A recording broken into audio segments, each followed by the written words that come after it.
Bienvenidos a Hare Krishna. Saludos a todos ustedes. Espero que se encuentren bien. Estamos en viernes 24 de marzo 2023. Y vamos a leer un par de versos 33 y 34, en este capítulo 5 del segundo canto.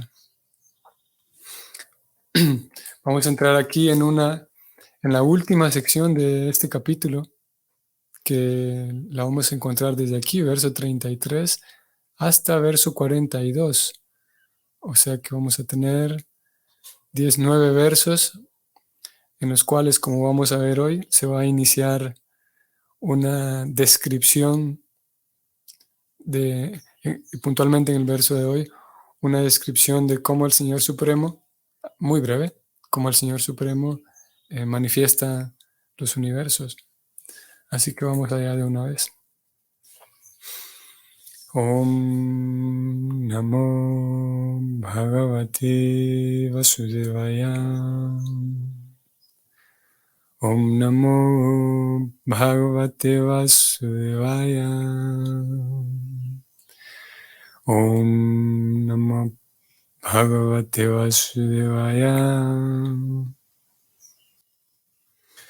Tada Samatya Chanyonyam Bhagavat Shakti Choditam Sada Sattvam Upadayam Chubhayam Sasri Yurhidam.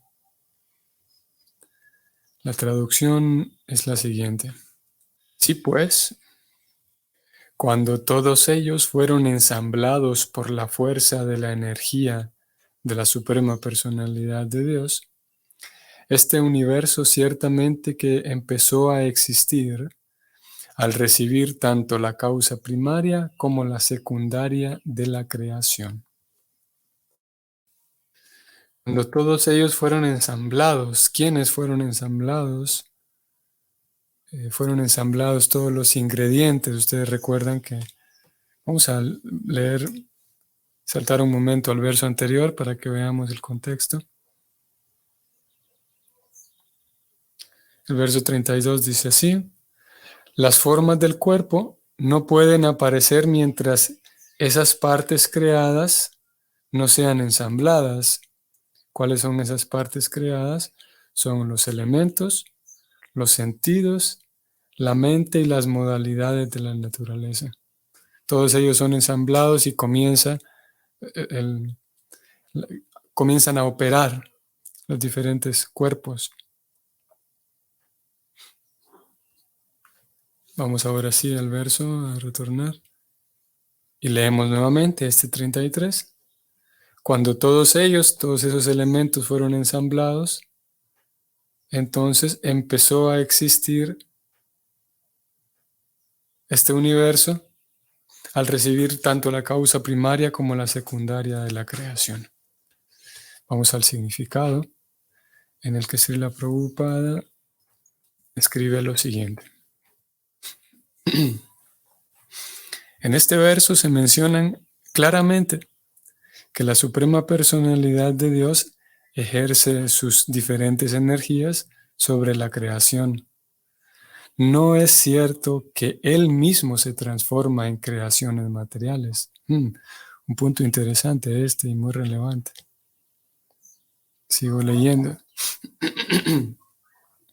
Él se expande mediante sus diferentes energías, así como mediante sus potencias plenarias. En un rincón del cielo espiritual constituido por el Brahma Jyoti, algunas veces aparece una nube espiritual y la porción cubierta se denomina el Mahat Tattva. El Señor, luego, mediante su porción plenaria como Mahavishnu, se acuesta en el agua del Mahat Tattva y el agua se denomina el océano causal, o sea, Karana Yala. Mientras Mahavishnu duerme en el océano causal, se generan innumerables universos a la par de su respiración. Esos universos se encuentran flotando y se diseminan por todo el océano causal. Ellos permanecen solo durante el período respiratorio de Mahavishnu.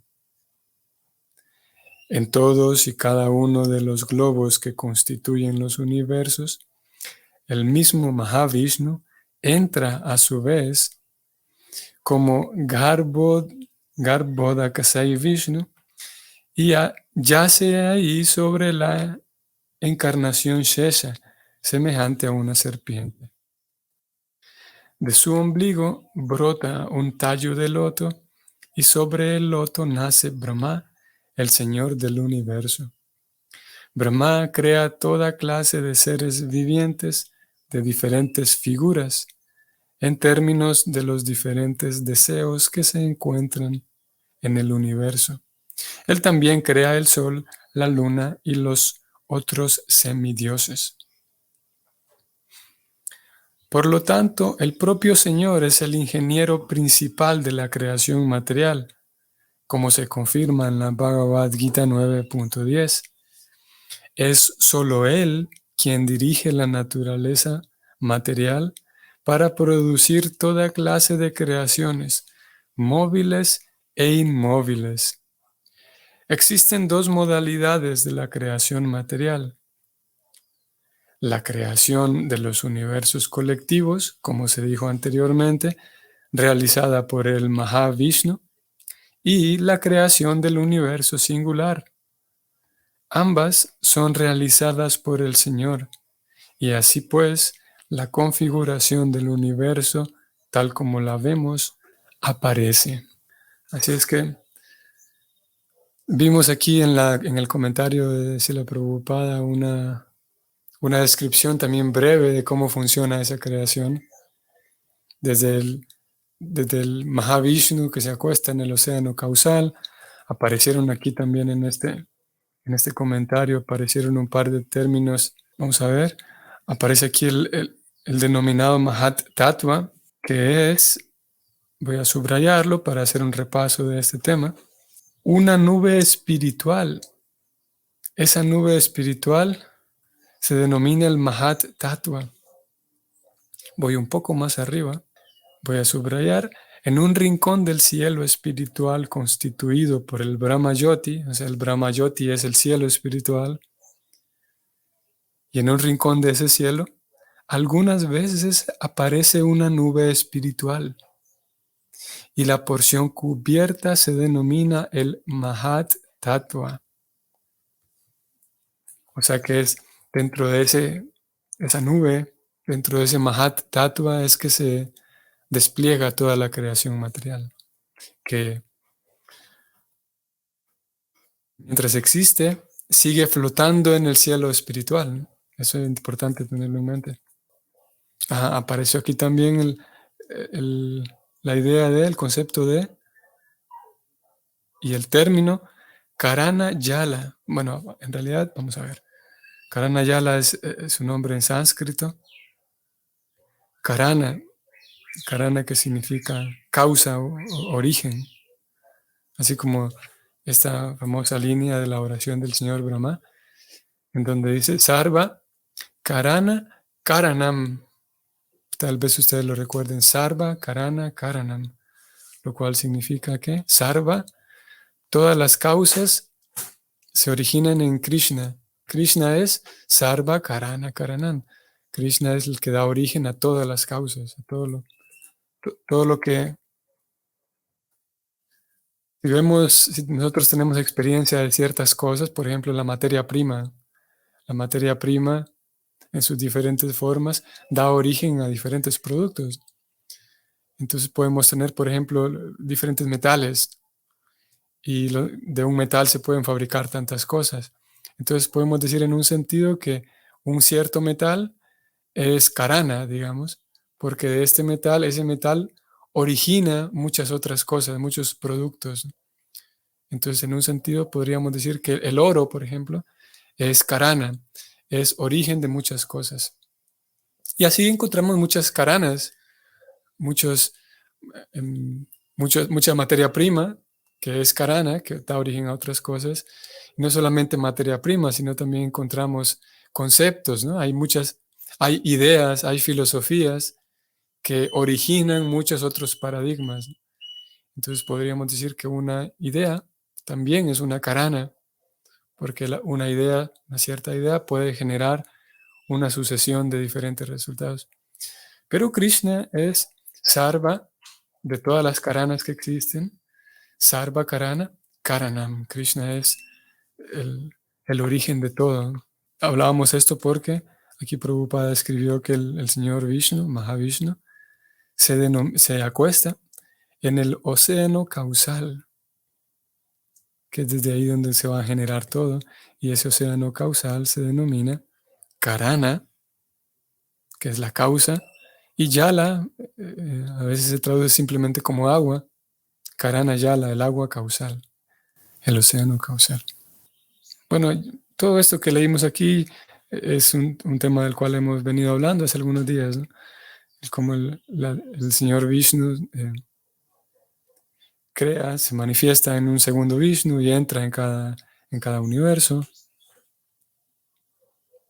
Prabhupada dijo algo aquí también que vamos a resaltarlo. Él escribe lo siguiente: Krishna se expande mediante sus diferentes energías, así como mediante sus potencias plenarias. Interesante esto y que podamos hablar un poco de cuál es la diferencia entre, a qué se refiere esto de Krishna o del Señor Supremo, o más puntualmente aquí se está hablando de Vishnu. Él se expande mediante sus energías y mediante sus potencias plenarias. ¿Qué diferencia encontraríamos en sentido conceptual? ¿Cuál es el concepto de diferentes energías? Por un lado, diferentes energías, y por otro lado, diferentes expansiones plenarias, o cómo fue que digo, potencias plenarias. Claro, porque si hablamos de energías y potencias plenarias, podría parecer lo mismo, ¿no? Porque, por ejemplo, si alguien tiene mucha potencia, en ciertos sentidos podríamos decir que tiene mucha energía, ¿no? O algo que es muy potente es porque tiene mucha energía. Cuando hablamos de sus diferentes energías, ya hablamos de ello hace unos días atrás. Hablábamos puntualmente de las tres grandes energías dentro del mundo. Dentro de todo lo que se expande de Krishna tenemos energía externa, energía interna y energía marginal, ¿no? Hablamos de esto hace unos días. Y la energía externa, que es el mundo material o que genera el mundo material, ella también, siendo una energía principal, ella también se despliega con diferentes energías secundarias, digamos. Pero así a grandes rasgos podemos hablar de energía externa, interna y marginal, ¿no? Que son podemos decir así, que son sus capacidades creativas, digamos, la capacidad creativa del Señor Supremo. Y cuando hablamos de potencia, cuando hablamos de potencias plenarias, aquí Prabhupada está refiriéndose ya no solamente a sus capacidades creativas, o sus capacidades, sí, creativas, sino más bien a sus encarnaciones, a sus expansiones de él mismo, personales. O sea, por ejemplo, tenemos aquí a quien podemos decir, a Vishnu mismo es una encarnación del Señor Supremo, que se cuenta como una potencia plenaria del Señor. Y luego en el mismo Bhagavatam vamos a encontrar una lista de diferentes potencias plenarias o encarnaciones con potencia plenaria, como Sankarshan, Aniruddha. Algunos de ustedes sabrán que está en esta encarnación cuádruple del Señor Supremo, que en su momento vamos a estudiar el tema. Vasudeva, Sankarshan, Pradyumna y Aniruddha. Son cuatro, y ya en este caso no solamente son energías, sino que son diferentes, sí, personas que emanan del Señor Supremo, y esas personas también son contadas como la personalidad de Dios, diferentes potencias del Señor. Hay un momento en el que Prabhupada escribe aquí de que no es que Dios se vuelve, Dios existe y cuando llega el momento de crear, entonces Él se transforma en muchos planetas y por lo tanto Él deja de ser Dios por un momento, deja su posición de Dios para transformarse en el mundo material. Prabhupada habló de esto. Voy a ver si lo puedo localizar aquí. Es justo al inicio del comentario. Vamos a leerlo. En este verso se menciona claramente que la Suprema Personalidad de Dios ejerce sus diferentes energías sobre la creación. No es cierto que Él mismo se transforma en creaciones materiales. Aquí está lo que decíamos. No es que Dios está tan atareado creando el mundo material que descuida su posición suprema de Dios, sino que a través, como acabamos de leer, le encarga esa labor a alguien más, a una encarnación suya misma, para que esta segunda persona, que también es la personalidad de Dios, se encargue de crear el mundo material mientras Dios sigue ocupado en sus actividades sin interrupción eternamente. Mucho, si es así, si es verdad que Dios nunca pierde o Krishna nunca deja sus actividades, mucho menos el hecho de que Dios es que se transforma en cosas materiales. Vamos al siguiente verso entonces, verso 34. La traducción es la siguiente. Sí, pues todos los universos permanecieron por miles de evos en el agua, en el océano causal. Y el Señor de los seres vivientes, entrando en cada uno de ellos, hizo que se animaran por completo. Como dije, aquí vamos, en los mismos textos en sánscrito, vamos a ir viendo esa progresión de la manifestación. Ya en el verso anterior, en el verso 33, se describió cómo el Señor se recuesta en el océano causal. Ahora en este 34 vemos un segundo paso en el cual los universos quedan flotando en el océano causal. Interesante tener en cuenta también que una vez creados todos los universos, la situación de cada universo no es que están flotando en el aire, sino como acabamos de leer aquí, es que ellos se crean y quedan flotando, pero más bien en el océano causal, quedan flotando en un océano. Eso es interesante. No están flotando en el aire, sino más bien en el agua del océano causal. Vamos al comentario. Aquí se dice que el Señor es Jiva, debido a que Él es el líder de todas las demás Jivas, o sea, entidades vivientes. En los Vedas se describe que Él es el Nitya, o sea, el líder de todas las demás Nityas. La relación del Señor con las entidades vivientes es como la relación del padre con los hijos. Los hijos y el padre son iguales en sentido cualitativo, pero el padre nunca es el hijo y el hijo nunca es el padre engendrador. Voy a detenerme aquí un momento. Simple, la analogía es súper simple y fácil de captar el punto. El papá y el hijo, ninguno es mejor que el otro. El papá nunca se siente mejor que el hijo. Bueno, una persona que esté sana, ¿no? Una persona así sana nunca va a estar compitiendo con su hijo para demostrarle que yo soy mejor que tú. El padre es al contrario, ¿no? Sabemos que el padre o la madre intenta que su hijo sobresalga y prospere más que yo. Entonces, los dos son iguales, ¿no? Pero el padre nunca es el hijo y el hijo nunca es el padre. Siempre hay una jerarquía que se mantiene, siempre. ¿Qué significa Evo? Evo es una medida de tiempo. Es más bien, se utiliza como en la literatura, ¿no? Como para referirse a una medida de tiempo que nunca tiene fin. Es como si dijéramos la eternidad, pero sigue siendo una medida de tiempo.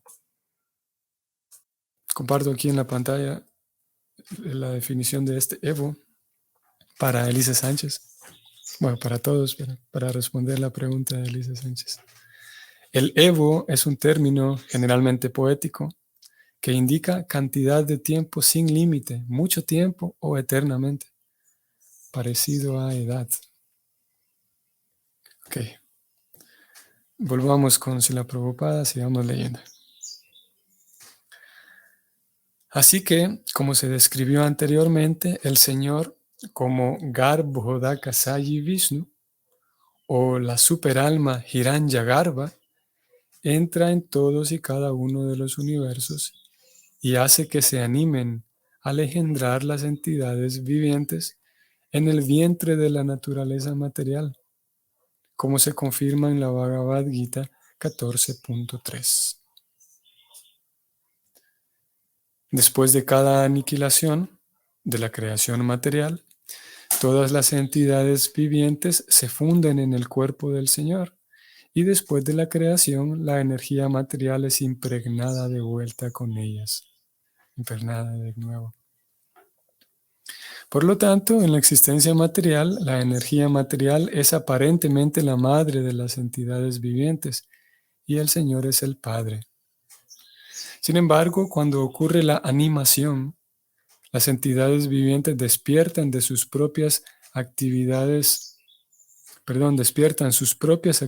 naturales bajo el hechizo del tiempo y la energía, y así pues se manifiestan las diversas variedades de seres vivientes.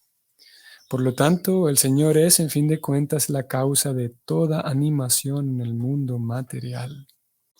Y aquí termina el comentario para este verso.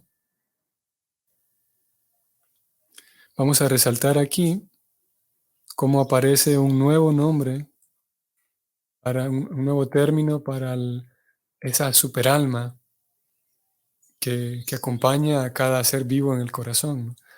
Hasta este momento sabemos, lo podemos reconocer como superalma, que sería la traducción al español.